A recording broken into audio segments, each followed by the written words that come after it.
Japan is shrinking, literally.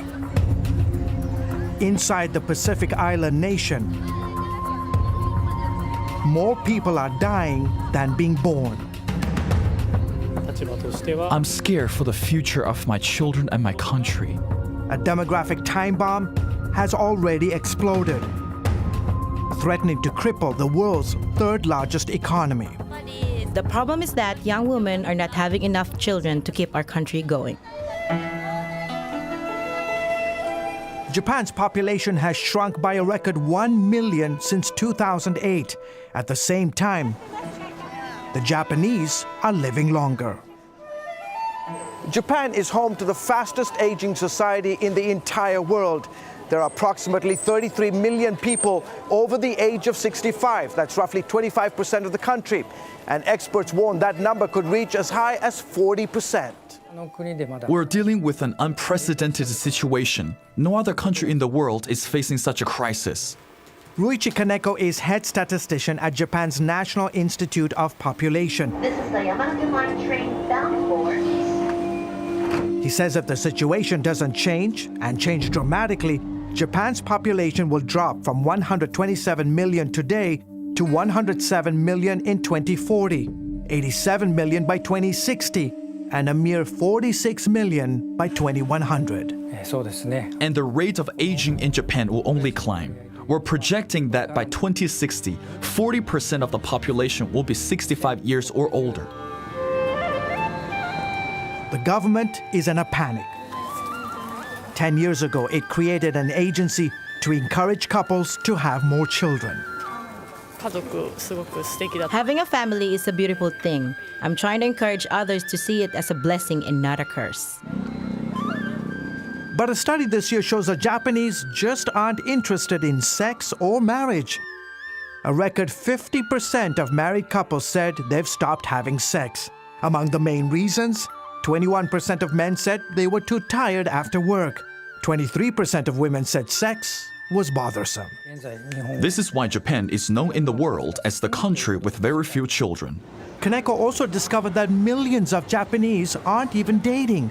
A survey he did in 2011 found 61% of unmarried men and 49% of women in their 20s and 30s were not in any kind of romantic relationship. And if they are in a relationship, they're postponing marriage to much later in life or simply choosing to remain unmarried. A sentiment shared with CBN News by several young folks on the streets of Tokyo.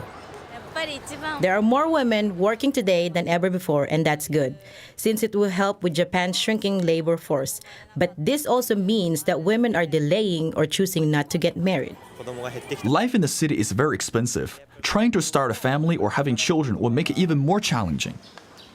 The strain of falling birth rates, a shrinking labor force, and longer lifespans is evident at this Christian nursing home west of Tokyo. Director Satoru Gasha doesn't have the staff to care for the elderly.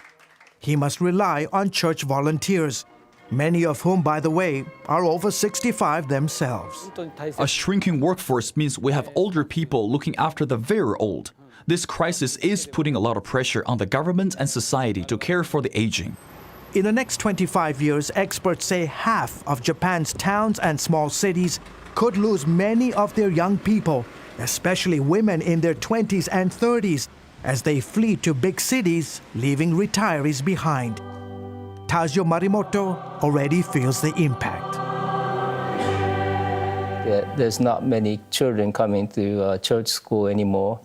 And then only seniors means the church will have to close someday because there won't be enough people to support the church anymore. Morimoto pastors a small church on the outskirts of Tokyo.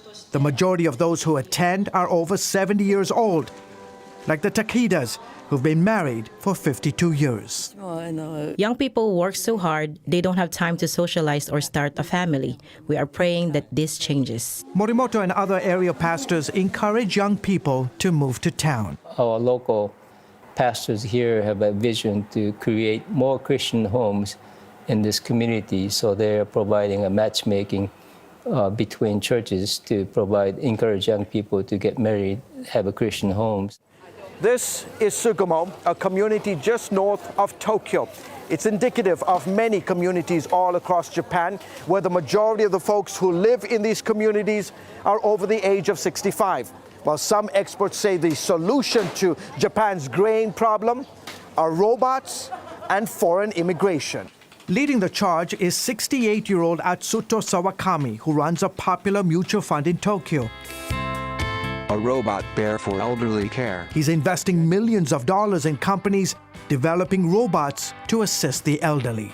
I'm interested in robotic suit technology that the elderly can wear to help them move around, plus other innovations that will help offset our shrinking labor force. Sawakami is also calling for large-scale foreign immigration, or else he says Japan will face an economic collapse. But the idea of opening the country up to foreigners is not a popular one. I'm not against foreigners, but this is a Japanese problem and we need to solve it. And Japan, by the way, isn't the only society getting old fast. Moody's Investor Service says in the next 5 years, 13 countries, including France and Sweden, will be super-aged, with 20% of the population over 65. The United States will reach that milestone by 2030, along with 34 other countries. Right now, Japan leads the pack. And Kaneko says if trends don't change and the country cannot quickly find solutions, the consequences will be devastating. The impact of our rapidly aging society will affect every area of our country. George Thomas, CBN News, Tokyo.